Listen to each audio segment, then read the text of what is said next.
Hello everyone, my name is Ritik Chaudhary and I am B.Tech third year student and I am here to talk about DevOps. So how many of you know about DevOps? कोई भी नहीं? And if I say कि average salary of a DevOps engineer is way more higher than other engineers in India, तो now how many of you are interested?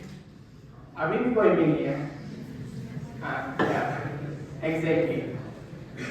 So DevOps basically होता क्या है?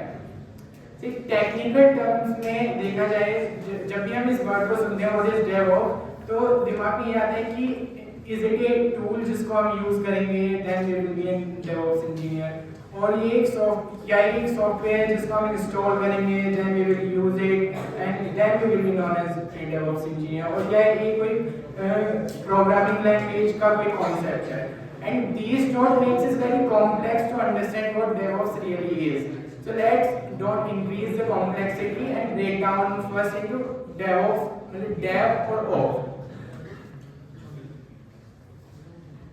So कोई भी एक ऑर्गेनाइजेशन है उसमें कोई भी हम एक प्रोडक्ट डेवलपमेंट कर रहे हैं या कोई सर्विस लॉन्च कर रहे हैं तो उसके लिए एक प्रोसेस को ऑप्ट किया जाता है. तो उस प्रोसेस को फॉलो करने के लिए बेसिकली ऑर्गेनाइजेशन को 2 डिपार्टमेंट्स में बांटा गया है. First is the development department and another is the operation department. और जब ये 2 डिपार्टमेंट आपस में कोलैबोरेट करते हैं तो जब डेवऑप्स वर्ड्स का ये comes into play. So DevOps basically is कि how you build and deploy your software. DevOps is basically a culture जो एक ऑर्गेनाइजेशन फॉलो करेगी अपने एप्लीकेशन डिलीवरिंग कैपेबिलिटी को एनहांस करने के लिए by making sure proper automisation, continuous monitoring और अपना टेस्टिंग एंड डिप्लॉयमेंट. और जब हम DevOps की बात करते हैं तो there is a very common term that is CI/CD. What is CI/CD? CI/CD stands for continuous integration and continuous deploying.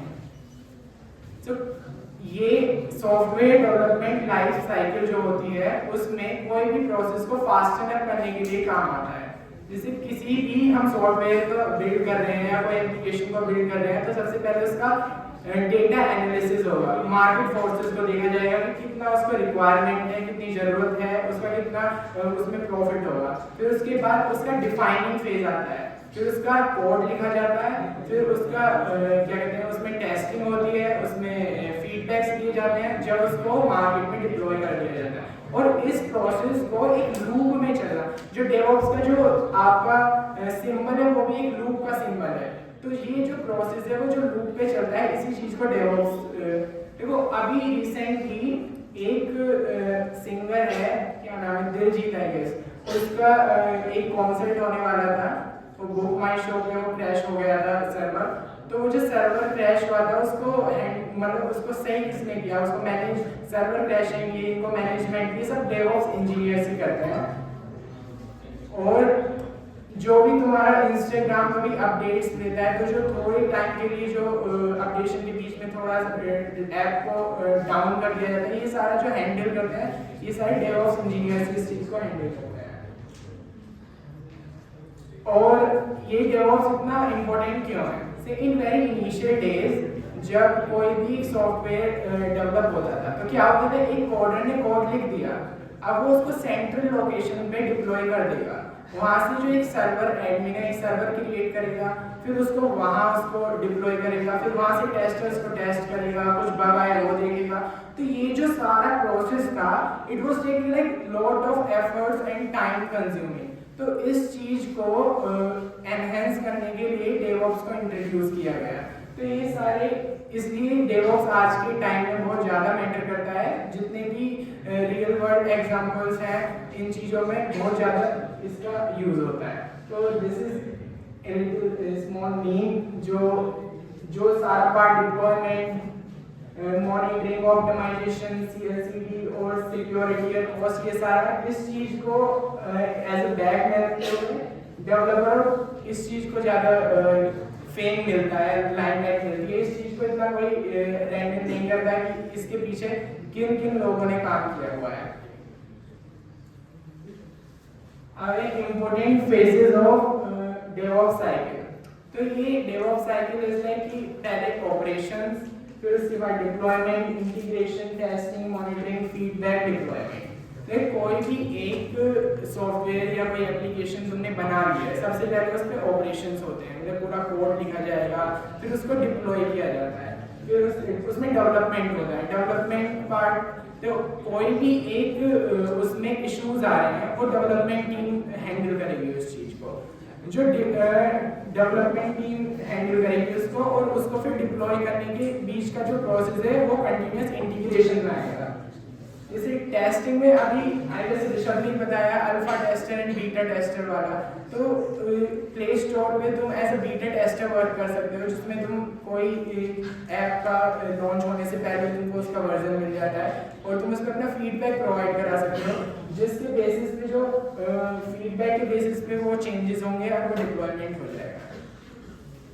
तो ये इसके बेनिफिट्स हैं डेवऑप्स के, रिलायबिलिटी, रिड्यूस कॉस्ट और एफिशिएंसी, लोअर रिस्क। अब किसी को पता है कि डेवऑप्स की शुरुआत कहाँ से करें या क्या?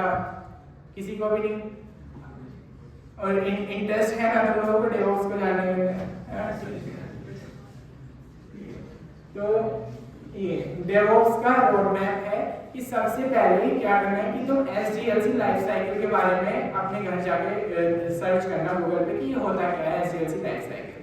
फिर उसके बाद तुम एक ऑपरेटिंग सिस्टम लाइनेक्स पे काम करना है, उसमें तुम शेल कमांड, SSH कमांड और वर्चुअलाइजेशन, ये सारी चीजें होती क्या है इनके बारे में पढ़ना, और इनका फिर एक यूट्यूब पे कोई डालना कि वन शॉट वीडियो या लाइनेक्स को किस तरीके से तुमको सीखना है। सीखने के बाद तुमको इसका प्रैक्टिस करना है कि तुम किसी भी वेबसाइट को कैसे सेटअप करते हो, कोई डेटाबेस कैसे सेटअप करते हो, और तुमको फिर उसके बाद तुमको स्क्रिप्टिंग और प्रोग्रामिंग पार्ट पे आना है, जो boot 3 it's an module in Python कि इसका यूज करके तुमको API कॉल्स हो गई और या तुमको इंस्टेंसेस कॉल हो गई, वो चीज को फॉर्म करना होता है। फिर उसके बाद तुमको गिट सीखना है, गिट में तुम्हें बेसिक गिट की क्या कमांड्स हैं, व्हाट इज ब्रांचिंग, ये सारी चीज जब आप सीख लो, फिर उसके बाद आना IP एड्रेसिंग और नेटवर्क ट्रैफिकिंग पे, और लास्ट में क्लाउड। ये एक बेसिक फॉर्मेट है डेवऑप्स, जूनियर डेवऑप्स इंजीनियरिंग को सीखने का, और जो इन चीजों पे तुम अपना अच्छा कमांड कर लेते हो, then you will be a good DevOps engineer.